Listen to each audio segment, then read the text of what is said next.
Hello प्यारे बच्चों, स्वागत है आपका हमारे YouTube चैनल में। इस वीडियो में हम लोग वैद्युत अपघटनी सेल के बारे में बहुत ही डिटेल्ड से सीखने वाले हैं, तो आप बने रहिएगा हमारे साथ वीडियो के स्टार्टिंग से लेकर लास्ट तक। जल्द ही इस टॉपिक से रिलेटेड जो भी आपके वाइवा में क्वेश्चन पूछे जाने हैं या फिर आपके जो बोर्ड एग्जामिनेशन में इसके बारे में कुछ पूछा जाता है, क्वेश्चन बनते हैं, उन सभी को मैं इसी वीडियो में बहुत ही अच्छे से एक्सप्लेन करूंगा। तो आप हमारे साथ वीडियो के स्टार्टिंग से लेकर लास्ट तक बने रहिएगा। जल्द ही आपको ये टॉपिक बहुत ही अच्छे से क्लियर होने वाला है। वीडियो को स्टार्ट करने से पहले मैं आपसे छोटी सी रिक्वेस्ट करना चाहूँगा, यदि आप हमारे चैनल पर नए हैं तो चैनल को सब्सक्राइब कर लीजिएगा और इस वीडियो को ज़्यादा से ज़्यादा अपने फ्रेंड्स में भी शेयर कर दिए। और वीडियो अगर पसंद आता है तो वीडियो को लाइक करिएगा और अगर कोई भी डाउट आपके माइंड में रहता है तो उसको कमेंट बॉक्स में ज़रूर टाइप करिएगा, तो मैं उसको अगले वीडियो में सॉल्व कर दूँगा। तो चलते हैं हम लोग अपने टॉपिक की तरफ बढ़ते हैं।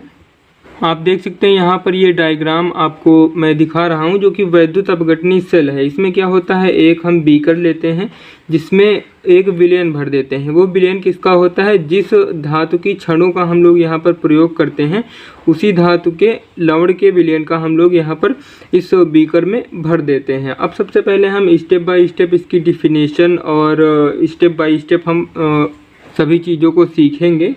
तो सबसे पहले हम बात करते हैं इसकी डिफिनेशन की, यानी परिभाषा इसकी क्या हो सकती है। वैद्युत अपघटनी सेल क्या होता है या फिर वैद्युत अपघटनी सेल हम किसे कह सकते हैं। तो वैद्युत अपघटनी सेल जो होता है, जिस सेल में बाह्य स्रोत से, आप देख सकते हैं ये बाह्य स्रोत, यहाँ पर एक बैटरी जोड़ी गई है जिसका प्लस जो सिरा है वो एनोड से और जो माइनस सिरा है वो कैथोड से हमने जोड़ दिया है। तो यहाँ पर इसी प्रकार होगा कि जिस सेल में बाह्य स्रोत से वैद्युत अपघट्य के विलयन में वैद्युत ऊर्जा देने पर, जब हम लोग यहाँ पर बैटरी जोड़ देते हैं तो इसमें एक वैद्युत ऊर्जा जो है वो आने लगती है। वैद्युत ऊर्जा देने पर ऑक्सीकरण अपचयन अभिक्रिया होती है, वैद्युत अपघटनी सेल कहलाता है। तो जब हम यहाँ पर बैटरी को यहाँ पर जोड़ देंगे इन एनोड और कैथोड से, तो यहाँ पर जब बैटरी से इन इलेक्ट्रोड में जो धारा आएगी तो उनके कारण एक यहाँ पर अपक्रिया होगी जो ऑक्सीकरण और अपचयन अपक्रिया होगी। ऑक्सीकरण अपचयन अपक्रिया का क्या होती है मैं आपको वीडियो में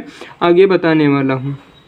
अब हम बात करते हैं विद्युत स्रोत की, यानी जो बैटरी है विद्युत स्रोत हम इसको हिंदी में बोलते हैं, यानी जिससे विद्युत धारा निकल रही है उसको विद्युत स्रोत बोलते हैं और उसको हम बैटरी बोलते हैं। तो जो विद्युत स्रोत होता है इसका कार्य क्या होता है, ये जो है विद्युत धारा हमको प्रदान करती है इस संपूर्ण प्रक्रिया को चलाने के लिए। और इसमें दो हमारे पास इलेक्ट्रोड्स होते हैं, जो एक होता है वो कैथोड होता है जो कि ऋणात्मक होता है, यह वह इलेक्ट्रोड होता है जहां अपचयन होता है, यानी जो कैथोड होता है इस पर अपचयन होता है। और दूसरा जो होता है वो एनोड होता है जो कि धनात्मक होता है। आप देख सकते हैं यहाँ पर पॉजिटिव है जो कि धनात्मक होता है। यह वह इलेक्ट्रोड होता है जहां ऑक्सीकरण होता है, यानी ऑक्सीडेशन होता है।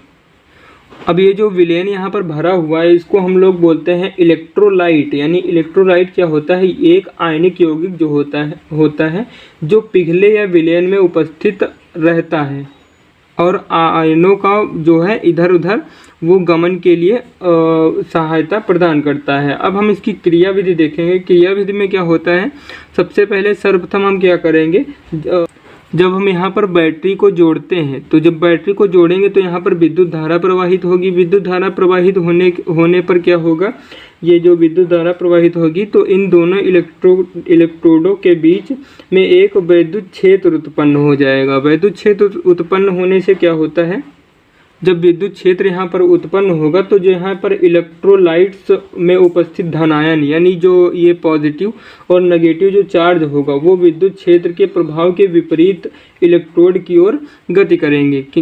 इसका मतलब यह है कि अगर यहाँ पर कोई ऋणात्मक है तो वो धनायन की तरफ गति करेगा और यहाँ पर अगर कोई धनात्मक है तो वो ऋणायन की तरफ गति करेगा। आप समझ सकते हैं, यहाँ पर मैंने पूरा एरो की तरह यहाँ पर आपको अच्छे से फिगर में एक्सप्लेन किया है। फिर अगला पॉइंट क्या हो जाएगा, जो आपका कैथोड है, कैथोड पर क्या होगा कि जो धनायन है, जैसे धनायन क्या हो सकता है Na+, Cu2+ आदि जाकर इलेक्ट्रोड प्राप्त करते हैं, या कह सकते हैं आप इलेक्ट्रॉन प्राप्त करते हैं, यानी इस पर जाकर धनायन वो चिपक जाते हैं कैथोड पर। और जो ऋणायन होते हैं वो इसी प्रकार, ऋणायन क्या होते हैं आपके, जैसे Cl माइनस, OH माइनस आदि जो ऋणायन होते हैं वो जाकर वो ऑक्सीडेशन करते हैं और यहाँ पर एनोड पर वो इलेक्ट्रॉन त्याग देते हैं।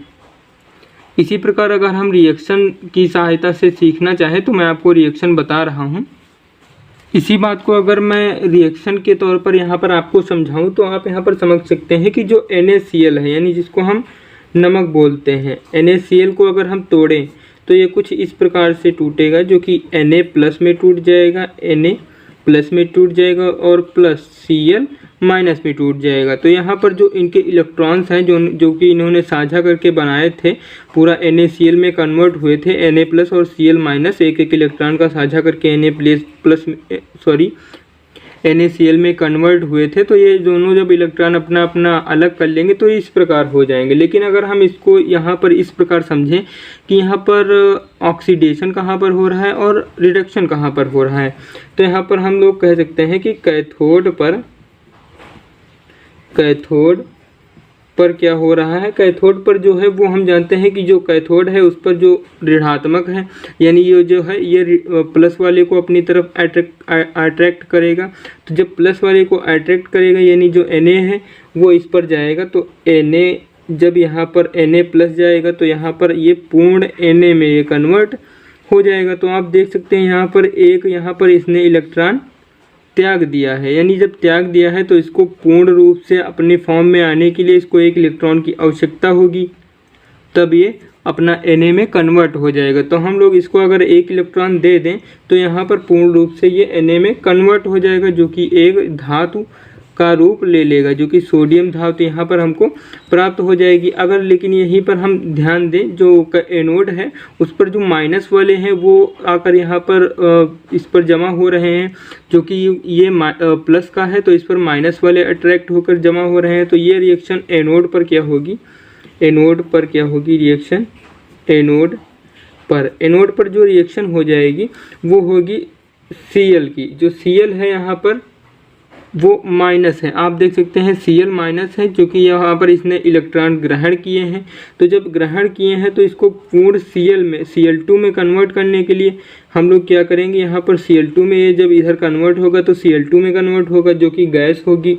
तो गैस के रूप में यहाँ पर हमको Cl2 क्लोरीन गैस मिल जाएगी और प्लस में ये 2 इलेक्ट्रॉन त्याग देगा। क्योंकि यहाँ पर Cl2 है तो यहाँ पर 2 से गुणा कर देंगे, इधर भी 2 से गुणा कर देंगे, 2 इलेक्ट्रॉन त्याग देगा और इस प्रकार इसकी रिएक्शन हो जाएगी, जो कि एनोड और कैथोड पर हो जाएगी। तो इसकी क्रिया विधि थी जो कि मैंने आपको बता दी और इसमें कुछ बताने वाला ज़्यादा था नहीं।